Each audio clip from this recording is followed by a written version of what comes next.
Afternoon. Ito na ang dinner ko. Luto tayo ng pinakbet. Ito ang palaya, sitaw, talong. Ito bagoong alamang, tsaka bagoong balayan, tsaka sibuyas bawang, at tsaka ito. Sinasangkot ko na yung karne.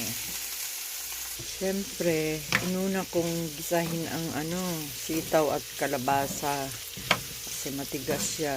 Inuna ko muna sitaw, tapos kalabasa.